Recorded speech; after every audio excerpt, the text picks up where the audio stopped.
अधिकारी को नहीं बता दिया गया कि साले ऐसे ही देश चलाना है, जाके खड़ा होता है कि फलानवा यह कहले बने कुछ और ना ही कहला सना चला ही बतिया छोड़ दे। लखनऊ से इस वक्त एक सियासी बयान को लेकर चर्चा तेज हो गई है। निषाद पार्टी के राष्ट्रीय अध्यक्ष और उत्तर प्रदेश सरकार में कैबिनेट मंत्री डॉक्टर संजय निषाद ने अपने हालिया बयान को लेकर सफाई दी है। दरअसल डॉक्टर संजय निषाद ने एक बयान के बाद विपक्ष ने उन पर गंभीर आरोप लगाया गया कि वे टेलीप्रॉम्प्टर लगाकर बोलते हैं और मंच से अधिकारियों के लिए आपत्तिजनक भाषा का इस्तेमाल कर चुके हैं। अधिकारी को नहीं बता दिया गया कि साले ऐसे ही देश चलाना है, जाके खड़ा होता है।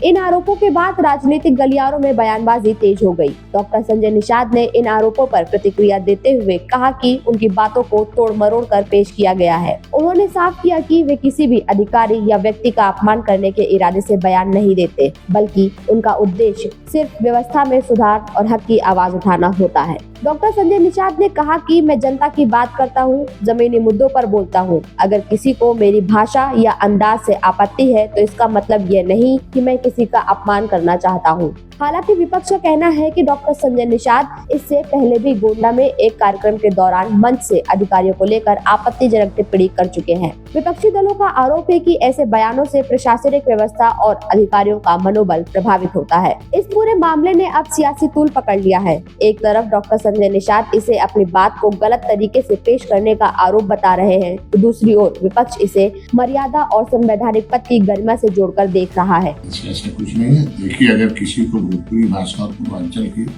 सामाजिक सांस्कृतिक या थोड़ा भी ज्ञान होगा तो वह अच्छी तरह समझता है कि हमारे गांव देहात में जब किसी बात को टालना, हल्के फुल्के अंदाज में खत्म करना होता है तो लोग पारंपरिक तौर पर कहते हैं। जैसे उदाहरण के तौर पर बता, हमारे भोजपुरी में कहा जाता है कि फलानवा यह कहले बने कुछ और ना ही कहला सना चला ही बतिया छोड़ दे, तो उसको कर दिया जाता है, इस तरीके से बोला जाता है। तो भोजपुरी और हम लोग उसको समझ के हिंदी में बोलते हैं क्योंकि बोलना ही होता है। तो ये कोई अपमान नहीं, बल्कि बातचीत को आगे बढ़ाने और विवाद से बचने का लोक प्रचलित तरीका हमारे यहाँ पूर्वांचल में। और मैं गोरखपुर और भोजपुरी अंचल का व्यक्ति हूँ। देश के हर क्षेत्र की भाषा, बोली और शब्दों का संदर्भ अलग अलग होता है। हरियाणा, दिल्ली, महाराष्ट्र, होंगे तमिलनाडु, हर जगह की भाषा और स्थानीय व्यक्ति अलग है, बोलने का तरीका तरीका होता है।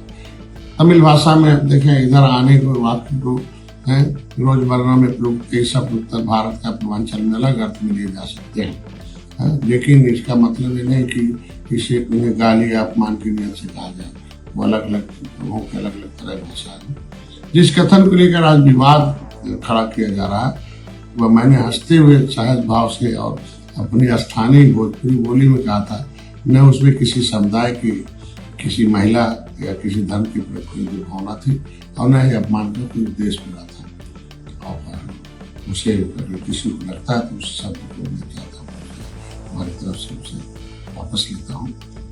लेकिन अफसोस की बात है कि कुछ लोग जानबूझकर बातों को बढ़ा चढ़ा कर पेश कर रहे हैं और उसे एक एजेंडे का रूप देने की कोशिश कर रहे हैं। अगर किसी को राजनीति करनी है तो करे, लेकिन देश और समाज को अनावश्यक तनाव पैदा न करें, जोड़ने के काम में है। जहाँ तक माननीय नीतीश कुमार जी का सवाल है, जनता उन्हें काम को जानती है, समझती है और उसी आधार पर बार बार उन्हें समर्थन दे रही है और मुख्यमंत्री बना रही है। उन्होंने जो काम किया वह जनता के सामने है, आगे भी जनता ही तय करेगी किसी समर्थन देना है। मेरा स्पष्ट मानना है कि भाषा, बोली और संस्कृति को समझे बिना किसी की बात को विवाद बनाना दुर्भाग्यपूर्ण है और हमें समाज को जोड़ने वाली सोच रखनी चाहिए, न कि तोड़ने वाली होनी चाहिए। हर नागरिक का कर्तव्य है। फिलहाल यह देखना अहम होगा कि क्या डॉक्टर संजय निषाद का यह स्पष्टीकरण राजनीतिक विवाद को शांत कर पाता है या आने वाले दिनों में यह मुद्दा और बड़ा सियासी रूप ले सकता है। Report Kirti Gupta, in news, Lucknow.